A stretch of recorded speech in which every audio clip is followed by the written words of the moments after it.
Hallo meine Lieben, herzlich willkommen auf meinem Kanal und zu diesem Video von mir. Ich freue mich wieder da zu sein. Für die, die mich noch nicht kennen, mein Name ist Cat. Ich liebe Make-up, ich liebe alles, was mit Make-up zu tun hat. Von dem her, falls ihr Make-up-Content sehen wollt, seid ihr hier super richtig. Dieses Mal habe ich mir überlegt, dass ich euch ein paar Produkte für trockene Haut zeige, denn der Herbst ist da. Und der Winter kommt bald und für uns trockene Häutchen ist es immer so ein bisschen eine schwierige Zeit, weil dann fangen wieder die ganzen Wehwehchen an. Zumindest bei mir ist es so, dass Herbst, Winter dann wieder ein bisschen schwierig wird. Im Sommer kann man vieles vergessen, kann man so leben wie andere Menschen auch, aber im Winter wird alles ein bisschen komplizierter. Und von dem her habe ich mir überlegt, dass ich euch ein paar Produkte von mir zeige, die ich jetzt schon definitiv längere Zeit getestet habe und die wirklich sehr, sehr gut bei mir funktionieren und auch wirklich eine Veränderung bringen. Auch so ein bisschen Pflege und natürlich auch Make-up-Produkte und ich schmink diesen ganz easy Alltagslook und mache eben einfach nochmal so einen Look, den man hoffentlich auch vielleicht zur Arbeit oder in die Uni oder wo auch immer man hingehen muss, tragen kann, der nicht zu kompliziert ist und nicht zu zeitaufwendig ist. Von dem her, ja, wenn dich das interessiert, dann bleibt gerne dran und ich wünsche euch auf jeden Fall viel Spaß und ich hoffe, es sind ein paar hilfreiche Tipps und Tricks für euch dabei. Ich würde mal sagen, wir fangen mit der Pflege an und zwar das erste Produkt, was ich euch zeigen möchte, ist das Micellenwasser von Bioderma. Das ist eine mega riesige Flasche. Das ist super, super gut. Auch Micellenwasser ist, finde ich, bei mir zumindest nicht ganz so einfach, weil vieles trocknet dann doch aus oder reizt oder wenn es mild ist, dann tut es doch nicht richtig abschminken. Und ich muss sagen, dieses Micellenwasser ist super genial. Es brennt nicht. Es reizt nicht, es spendet Feuchtigkeit, es schminkt sensationell ab, also nie wieder ein anderes. Und wenn ihr es online kauft, kriegt ihr es auch teilweise günstiger als in der Apotheke. Kann ich sehr empfehlen. Ein weiteres Produkt zum Abschminken, was ich jetzt auch erst selber neu für mich entdeckt bzw. ausprobiert habe, ist dieser Cleansing Balm von Banila. Und ich muss sagen, ich liebe die Marke sowieso. Von Banila gibt es einen Toner, den habe ich jetzt leider leer gemacht, den muss ich wieder nachkaufen. Der ist so genial, also für trockene Haut auch so genial. Der spendet so viel Feuchtigkeit und fühlt sich so gut an auf der Haut. Ja, und auf jeden Fall, das ist eben dieser Reinigungsbalsam. Der ist gigantisch. Also man braucht nur ganz, ganz wenig davon. Und das fühlt sich ein bisschen an wie Öl auf der Haut. Aber es fühlt sich ganz, ganz leicht an und die Haut danach fühlt sich einfach weder fettig, noch trocken, noch sonst irgendwas an. Sie fühlt sich einfach nur schön an. Und abschminken tut es wirklich granatenmäßig, hätte ich nicht gedacht, aber es nimmt wirklich fast alles komplett weg, außer die Mascara. Übrigens, was mir eingefallen ist bei der Sky High Mascara, ich glaube, da hatten viele das Problem, dass sie die nicht richtig wegbekommen. Warmes Wasser.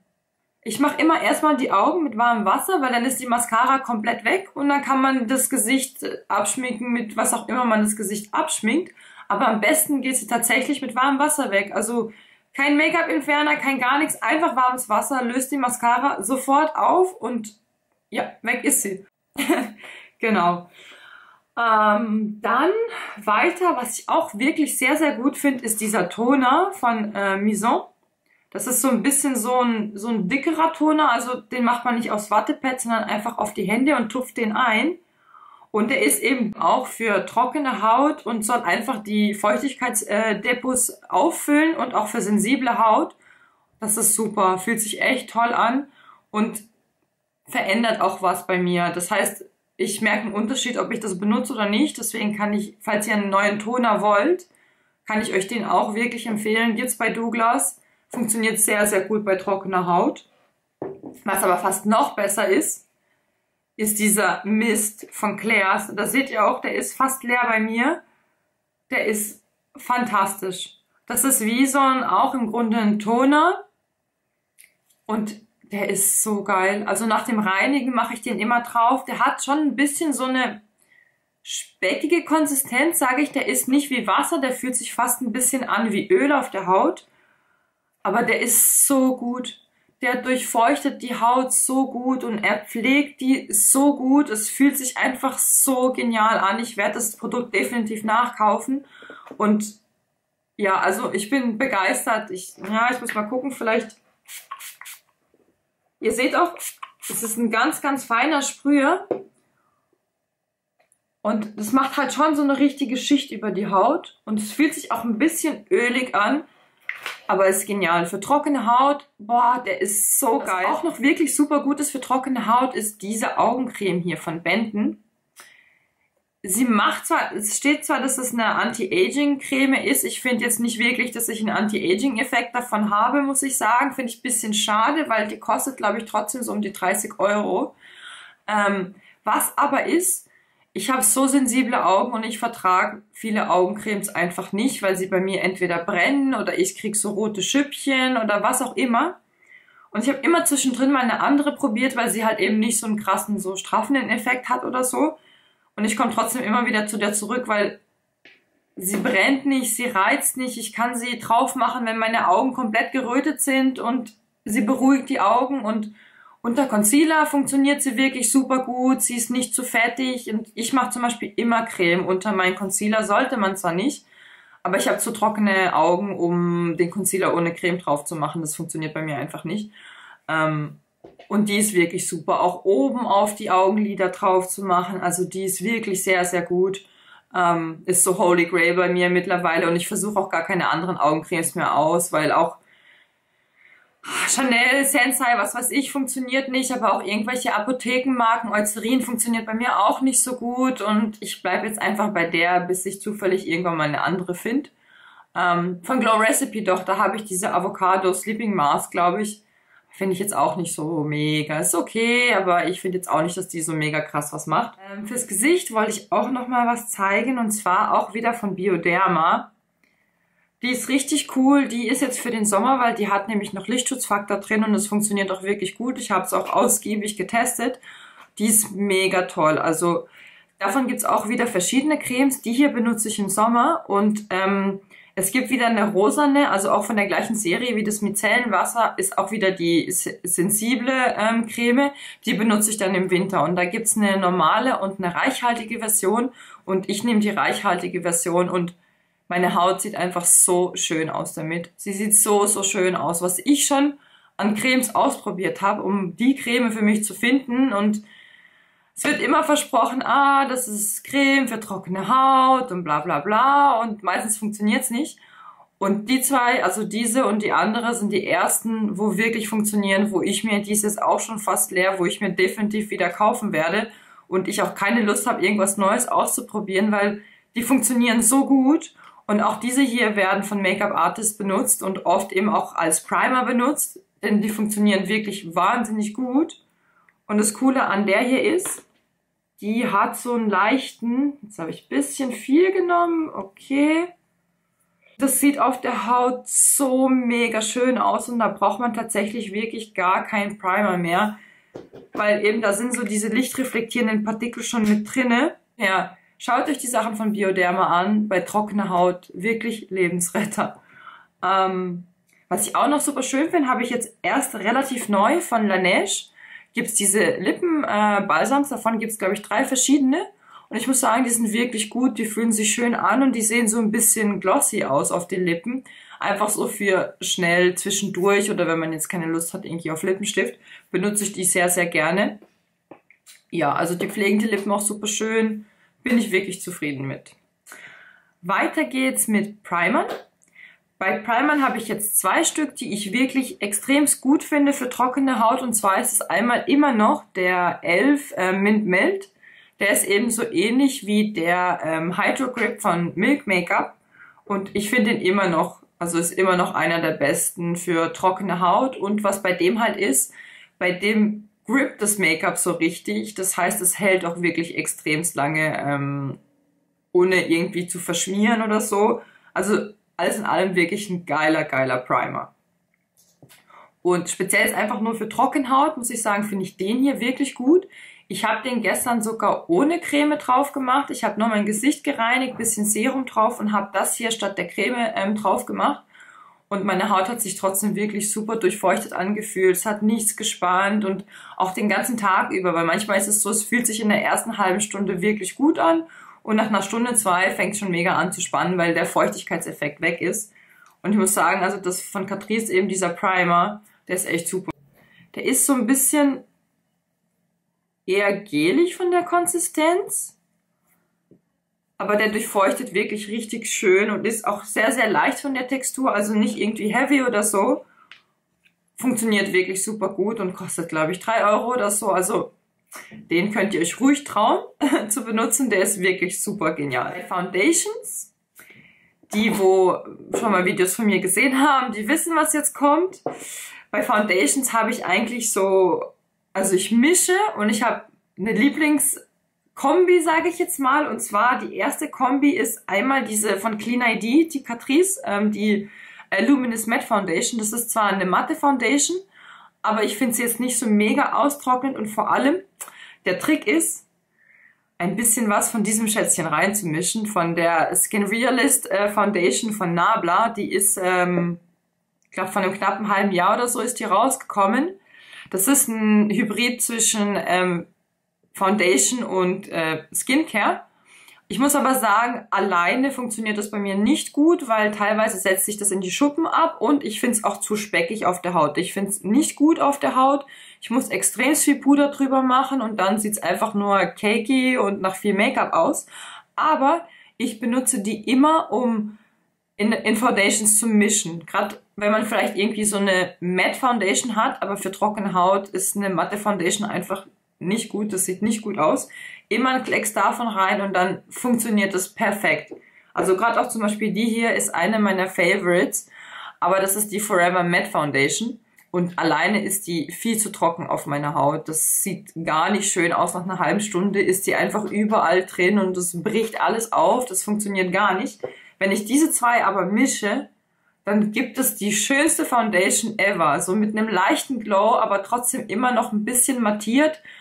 Also Bombe. Das heißt, wenn ihr euch dieses Ding kauft und ihr habt irgendwie Foundations, die nicht funktioniert haben für euch, dann macht einfach ein bisschen was davon und ich schwör's euch, ihr kriegt jede Foundation damit zum Funktionieren. Was ich euch noch zeigen möchte, sind Concealer. Das sind diese von e.l.f. und zwar die Hydrating Camo Concealer. Die sind mir für den Sommer sind die mir zu dick, aber wenn es jetzt dann langsam in die kalten Monate geht, finde ich die wirklich super. Die sehen wirklich schön aus. Man braucht auch nicht viel davon und ich tue die meistens auch so im Gesicht noch mit als Foundation benutzen, wenn es halt schnell gehen muss und dann habe ich keine Lust, 10 verschiedene Produkte zu verwenden. Ich habe jetzt auch 2 Farben hier, einmal die Fair Beige und einmal Light Ivory. Das eine ist ein bisschen rotstichiger, das andere ist ein bisschen gelbstichiger, um halt je nachdem, ob man Rötung oder Augenschatten korrigieren will, braucht man halt einen anderen Unterton, weil Gelb tut eher so ein bisschen Rötung kaschieren und Rosé kann man so ein bisschen bei lila, braun, Augenringen verwenden. Das gibt einfach so ein bisschen Frische ins Gesicht. Und die sind wirklich toll. Die kosten, glaube ich, 6 Euro. Meine mittlerweile gibt's die auch bei Douglas, ansonsten einfach bei e.l.f. direkt. Die sind wirklich toll. Also und die haben wirklich krasse Deckkraft. Also wenn man extremste Augenschatten hat, dann kriegt man die damit auch weg. Oder wenn man einfach ein bisschen Color Correcting drunter macht und dann mit dem hier drüber, das funktioniert wirklich super gut. Aber wie gesagt, jetzt ist noch ein bisschen zu früh dafür. Ich zeige euch gleich das Produkt, was ich auch drauf habe, was ich jetzt noch benutze, wo es noch nicht so mega kalt ist. Habe ich ein anderes Lieblingsprodukt? Ja, und dann würde ich sagen, geht's weiter zu dem Schminkteil. Da zeige ich auch meine Lieblingsprodukte in der Anwendung direkt. Und ich hoffe, ihr habt viel Spaß dabei.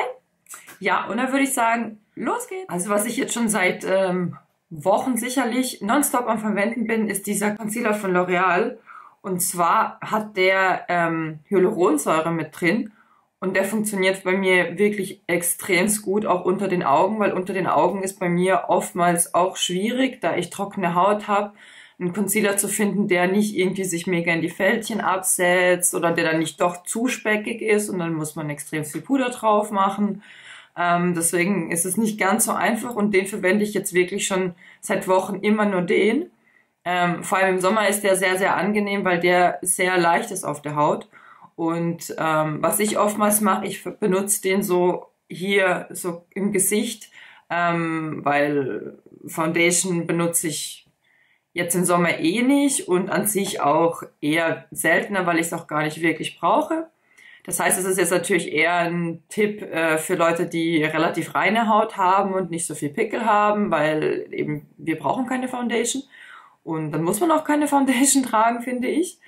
Und ich wollte den euch einfach mal zeigen. Den dreht man so und dann kommt das Produkt hier raus.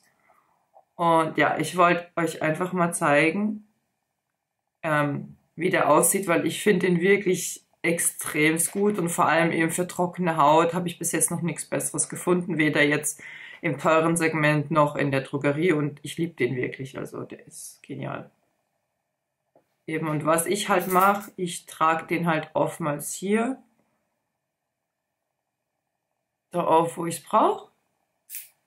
Und ich benutze auch fürs Verblenden meinen Finger, weil ich zu faul bin, immer 100.000 Pinsel zu benutzen und die zu waschen. Deswegen benutze ich meinen Finger und es funktioniert eigentlich auch wirklich sehr, sehr gut.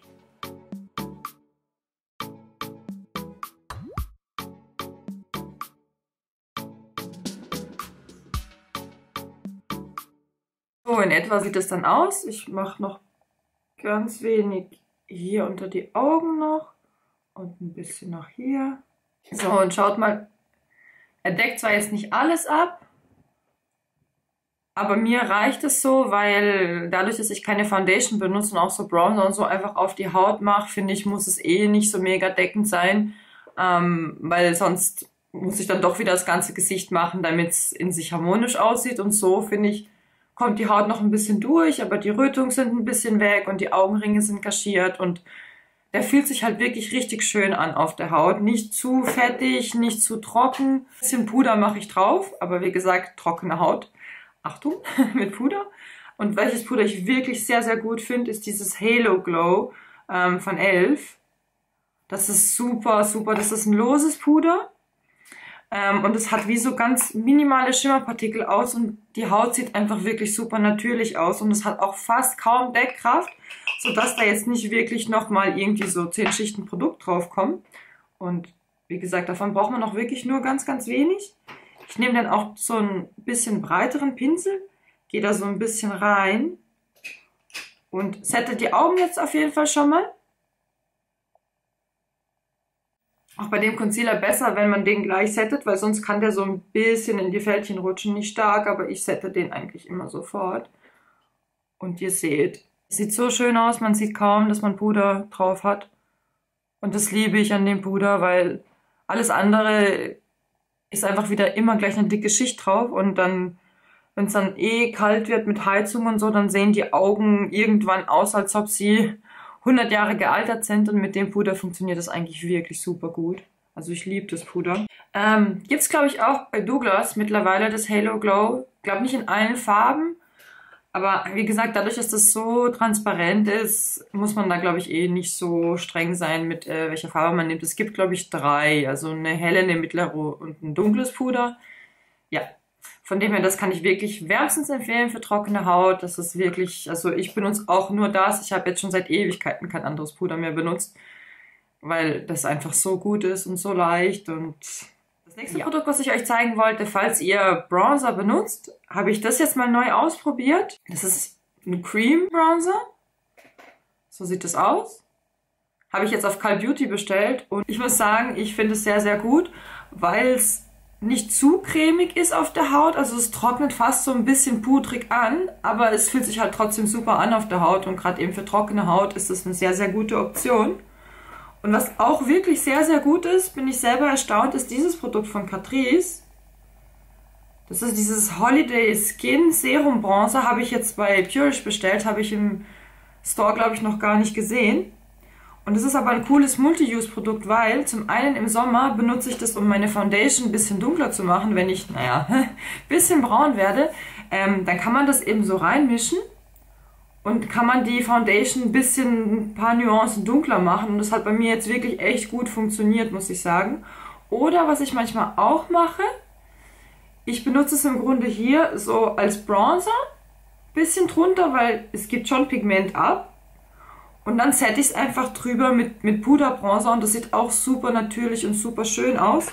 Und ich muss sagen, das ist also steht jetzt mit Kokosnusswasser, aber es fühlt sich auf jeden Fall extrem pflegend an auf der Haut. Und wenn man dann mit Puder drauf geht, fühlt sich das nicht trocken an auf der Haut, weil dieses Serum wirklich die Haut pflegt und der Feuchtigkeit gibt. Von dem her ist es auch nochmal eine richtig gute Option, falls ihr irgendwie einen arg pudrigen Bronzer habt, einfach das hier drunter zu machen. Und das funktioniert wirklich super gut. Ja, ich mache auf jeden Fall heute mal diesen hier drauf. Und dafür benutze ich immer meinen Lieblingspinsel von Elf, weil der hat diesen kleinen Spachtel. Und ich mache einfach aus hygienischen Gründen, nehme ich das halt immer raus und mache es mir auf den Handrücken und tue das dann so ein bisschen schon mal anwärmen auf der Haut und dann erst verteilen. Ich gehe dann nicht so gerne direkt mit dem Pinsel rein, weil wie gesagt, dann geht es schneller kaputt und ich will, dass meine Produkte so lange wie möglich halten. Ja, und dafür nehme ich jetzt so einen Pinsel und gehe dann einfach hier so ein bisschen rein, verteile das schön. Ja, und dann würde ich sagen, legen wir los. Also ihr seht, es ist schon eigentlich gut pigmentiert.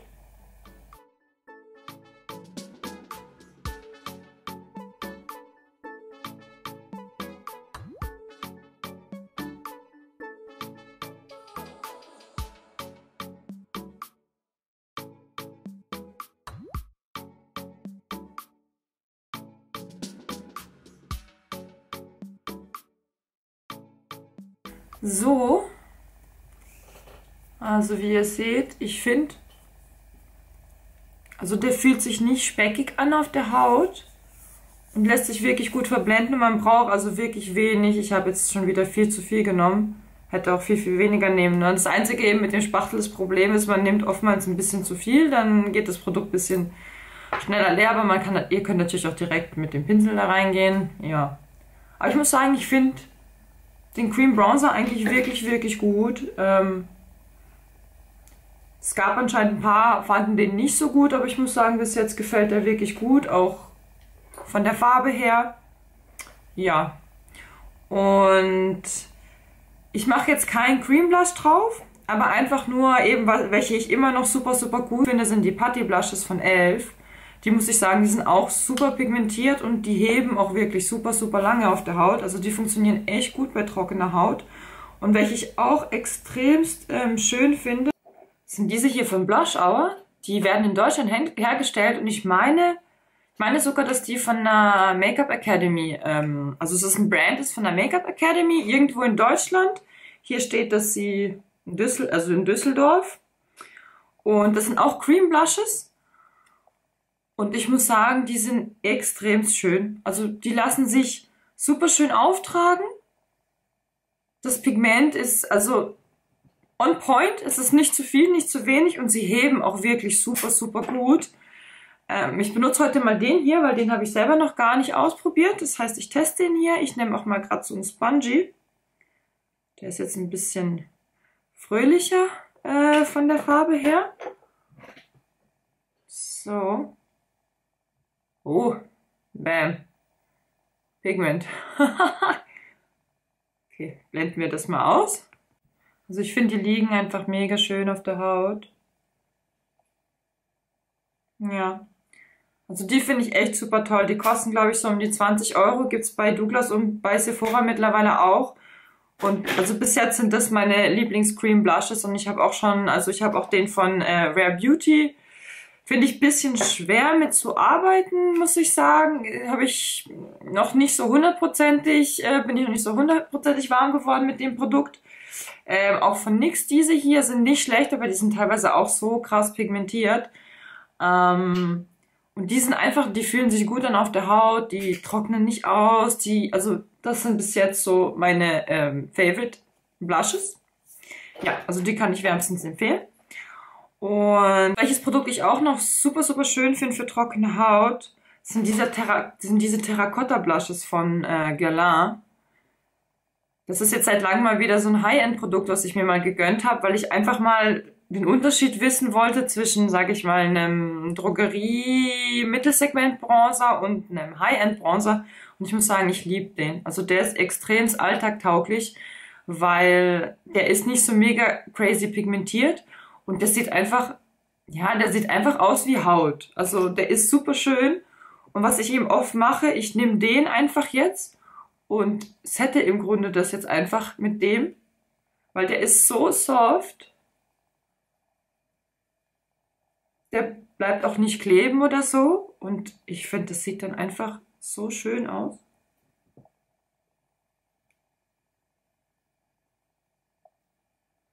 Also ich muss sagen, das ist bis jetzt wirklich der schönste Bronzer, den ich jetzt benutzt habe. Wie gesagt, im High-End-Segment habe ich jetzt noch nicht so viel ausprobiert, weil mir das Geld teilweise auch einfach zu schade ist und es gibt so viele Drogerieprodukte mittlerweile, die gut sind.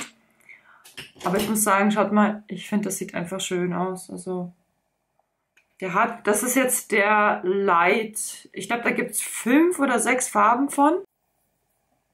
Also sieht man nicht so viel, aber ich finde für den Alltag und gerade wenn man vielleicht ein bisschen Cream Bronzer drunter macht, finde ich den eigentlich extrem schön. So, also gefällt mir super gut. Also bei den Augen bleibe ich immer noch bei meinem MAC Paint Pot. Da habe ich aus der Drogerie teilweise Sachen ausprobiert. Das schuppt sich meine Haut auf den Augen. Sieht einfach nicht schön aus. Kann man dann einfach gucken, welcher einem am besten passt. Ich habe mir jetzt von Milk, gibt es ja jetzt ganz neu diesen Hydro Grip Eye Primer. Den habe ich mir jetzt bestellt, weil das war jetzt auch mal wieder ein Produkt, wo ich dachte, oh cool, das interessiert mich extremst. Da bin ich mal echt gespannt. Auf den warte ich auf jeden Fall mal. Da bin ich auch super gespannt, den auszuprobieren, weil den kann man anscheinend auch für Concealer benutzen, damit der Concealer halt nicht creased und nicht krümelt und was weiß ich. Ja, also auf den bin ich gespannt, aber bis jetzt ist immer noch dieser hier mein Favorite, eben auch gerade für ein bisschen trockene Lider, weil der ist relativ so, ja nicht speckig, aber der ist schon so ein bisschen cremig und ja, das funktioniert eigentlich super gut. Wenn ich super faul bin oder wenn ich auf Reisen bin, benutze ich auch den Concealer von vorher einfach als Primer, mache ich ein bisschen hier auf die Augenlider drauf. Funktioniert also auch super gut. Klar, der Shadow ist nicht so mega gut pigmentiert dann, wie jetzt mit dem MAC Paint Pot. Das heißt, man verliert ein bisschen an Intensität von dem Lidschatten. Aber eben, wie gesagt, im Alltag, glaube ich, will man ja eh nicht so mega krasse pigmentierte Lidschatten tragen. Von dem her ist es dann im Endeffekt auch gar nicht so schlimm. Ich mache jetzt auch ein bisschen Puder drauf, weil ich eben nicht so krass pigmentierte Farben jetzt möchte auf meinen Lidern. Deswegen mache ich ein bisschen Puder drauf. Like so. Für die Augen finde ich auch super gut für den Alltag, ist diese Palette von Charlotte Tilbury. Die finde ich super schön, ist eben so eine Mini-Palette. Das war jetzt auch mal, ich wollte jetzt auch unbedingt mal ihre Eyeshadows ausprobieren, weil ich einfach mal auch den Unterschied sehen wollte zu, sag ich mal, jetzt eher so Drogerie oder diesen Indie-Brands. Ich finde die Color Story sehr, sehr schön. Für mich persönlich ist es natürlich optimal von den Farben. Passt halt perfekt zu meinen Haaren und so. Und ich muss sagen, ich finde sie wirklich super gut. Ich hätte es nicht erwartet, dass die Shadows so schön sind, aber die sind wirklich super schön. Welche ich aber auch noch sehr, sehr schön finde, ist die von Rare Beauty. Muss ich sagen, ich finde, die benutze ich auch, seitdem ich sie habe, benutze ich die auch fast täglich für den Alltag. Das ist richtiges Glitter, also da braucht man auch einen Glitterglue, sonst hat man das im ganzen Gesicht. Aber an sich finde ich auch die Pigmentierung, die Anwenderfreundlichkeit echt super gut von dieser Palette. Ich bin heute noch ein bisschen müde. So, und ich mache jetzt was ganz, ganz Einfaches. Ich werde jetzt einfach diesen Shade hier nehmen und einfach aufs ganze Lid verteilen.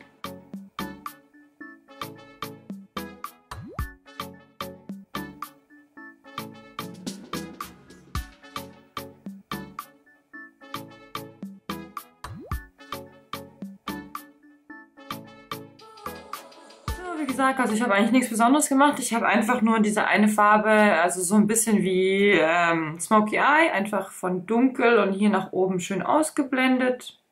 Also es ging jetzt relativ easy. Wie gesagt, ich finde es auch schön ausgeblendet, mehr oder weniger für heute reicht's. Ja, und Dann gehe ich mit dieser Farbe, gehe ich mal in den Outer Corner. Da muss man nur relativ wenig nehmen. Ich habe jetzt aus Versehen schon zu viel genommen. Ich sprühe es auch mal an, weil ich habe das Gefühl, das bröselt mir sonst alles runter.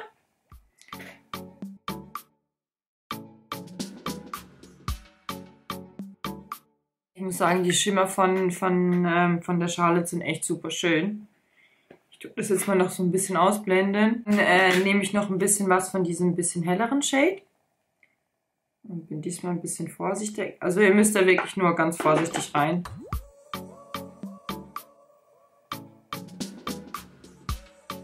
Like so. Ich mache, glaube ich, noch einen Liner und Mascara und dann sehen wir uns gleich. So, ich habe mal alles fertig gemacht und that's the finished look.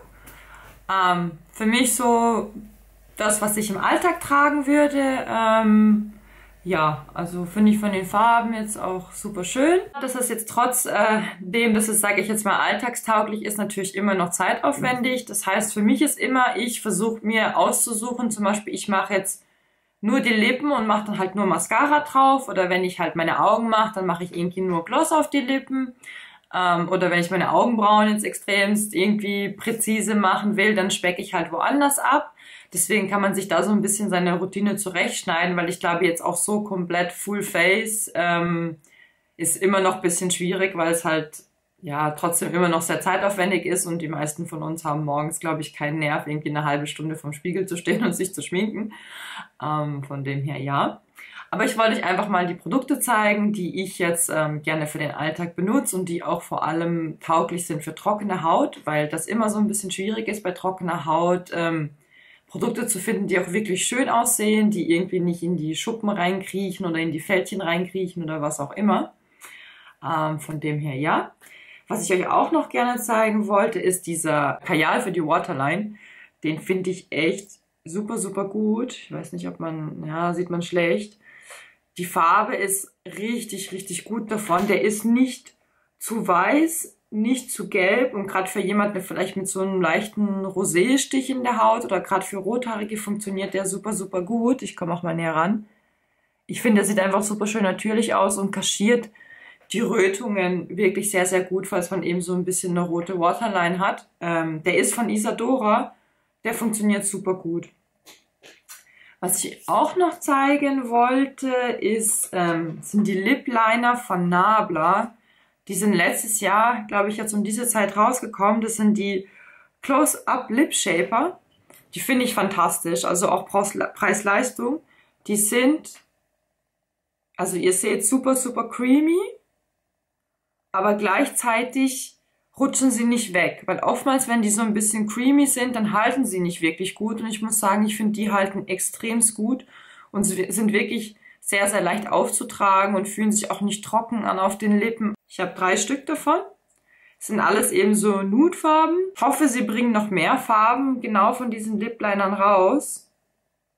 Weil ich muss sagen, also die von NYX zum Beispiel sind auch ganz okay, aber kommen nicht an die hier ran und so irgendwie 20 € für einen Lip-Liner habe ich keine Lust auszugeben, weil die von Huda zum Beispiel sind auch sehr, sehr gut.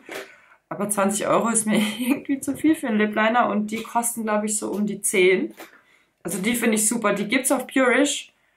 Wenn ihr so Farben braucht, legt euch die zu. Die sind fantastisch. Auch diese Liquid, ich habe da jetzt so einen kleinen, diese Liquid Matte von Huda, die sind auch super gut. Die Kombi habe ich jetzt auch drauf. Ich finde, die trocknen, ein bisschen trocknen sie aus, aber nicht zu extrem. Meine absoluten Favorites, muss ich aber sagen, sind definitiv diese Shine Loud von NYX. Da habe ich eben auch, wie ihr seht, schon einige. Das sind für mich die allerbesten Liquid Lipsticks, weil sie fühlen sich so gut an auf den Lippen und ich habe schon auch trockene Lippen. Das heißt, ich kann eigentlich nur so, ja, so eher so glowy Lipglosse. Ich kann eigentlich selten so richtig matte Lippenstifte benutzen. Deswegen bei mir müssen es eigentlich immer so diese Cream Lipsticks sein und die halten aber fast so gut wie gar nicht. Und die hier sind Granate, also die halten so lange, die halten so lange und Ja, also ich liebe die. Das sind für mich bis jetzt immer noch aktuell die allerbesten. Auch besser als die von Maybelline. Also ihr seht, die sind auch so richtig schön cremig. Und auf der anderen Seite ist dann halt so ein Clear Gloss. Ist dann so ein Clear Gloss, wo man dann drüber machen kann. Und das sieht dann auch super schön aus und fühlt sich auch extrem gut an auf den Lippen. Und eben wie gesagt, von Maybelline gibt's ja diese Superstay, die Matte Lipsticks. Die finde ich ein bisschen trocknender als jetzt die von NYX. Also die von NYX finde ich definitiv besser. Also die kann ich wärmstens empfehlen. Das sind meine absoluten Lieblings-Liquid Lipsticks für trockene Lippen. Absolut geeignet. Ja, von dem her greift zu. Und eine matte Option, wo jetzt auch neu rausgekommen ist von NYX diese Lip Lingerie. Das ist die matte Version, die sind auch long lasting und ich muss sagen, die sind auch wirklich sehr, sehr gut, obwohl sie matt sind und auch keinen so Balsam haben wie jetzt der hier, finde ich, sind sie trotzdem sehr, sehr angenehm auf den Lippen. Sie halten nicht ganz so gut wie die Shine Loud, aber ich swatche euch jetzt mal eine. Sieht man auch, die Textur ist ein bisschen anders. Das trocknet jetzt auch an, aber ihr seht immer noch, die Textur ist trotzdem relativ cremig. Also trotz so Liquid Lipstick fühlt sich das jetzt nicht so mega pudrig an. Und aus dem Grund trocknet es auch, glaube ich, nicht so aus, weil normalerweise Liquid Lipsticks, die fühlen sich so mega pudrig an. Und die haben auch ein schönes Füßchen. Ich tue teilweise mit einem dunkleren Shade, male ich mir so außenrum die Lippenkontur nach. Und mit dem helleren Shade, also auch wieder so ein bisschen diese Ombre Lips, tue ich dann einfach innen. Und dann nutze ich eben oftmals diese Kombi. Dann sind jetzt auch endlich mal diese This is Milky Gloss von NYX endlich mal bei uns angekommen. Ich habe sie erst letztens im DM gesehen. Da kann man einfach ein bisschen was davon drüber machen. Der hat wenig Deckkraft, aber der ist sehr glossy. Und ich finde den als Topper, finde ich den super schön. Das ist jetzt der peachige. Moody Peach ist das jetzt. Und wie gesagt, die haben, also ihr seht, die haben kaum Pigment, aber die sind einfach super schön glossy und die gehen schön auf so einen Liquid Lipstick. Oder zum Beispiel, ich kann es euch jetzt mal auch drauf machen. Ich mag zwar matte Lippen mehr, aber egal.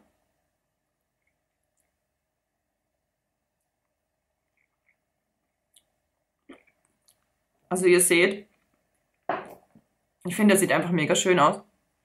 Und der sieht zwar mega glossy aus, aber der fühlt sich nicht so mega dick an auf den Lippen, sondern der fühlt sich eigentlich wie so eine ganz, ganz dünne Schicht an. Eben, und wenn es einem dann doch ein bisschen zu trocken ist, kann man einfach ein bisschen was von dem drauf machen und dann fühlen sich die Lippen wieder super schön an. Von dem her, an sich die Lippenprodukte von NYX, die Lippenstifte habe ich noch nicht probiert, die Lip Liner sind so meh. Aber so diese Liquid Lipsticks von NYX sind einfach die besten. Also ich gucke auch schon gar nicht mehr woanders. Und mir fällt gerade ein, ich habe vergessen, euch mein Fixing Spray zu zeigen. Und zwar, das ist eines der wichtigsten Produkte, und zwar dieses Bronze Away von Catrice. Das kam jetzt in der LE im Sommer raus mit der, glaube ich, Bronze Away Collection. Und ich muss sagen, ich finde den so unglaublich gut. Ihr seht auch, ich habe den auch schon gut benutzt. Ich mache den gerade mal drauf.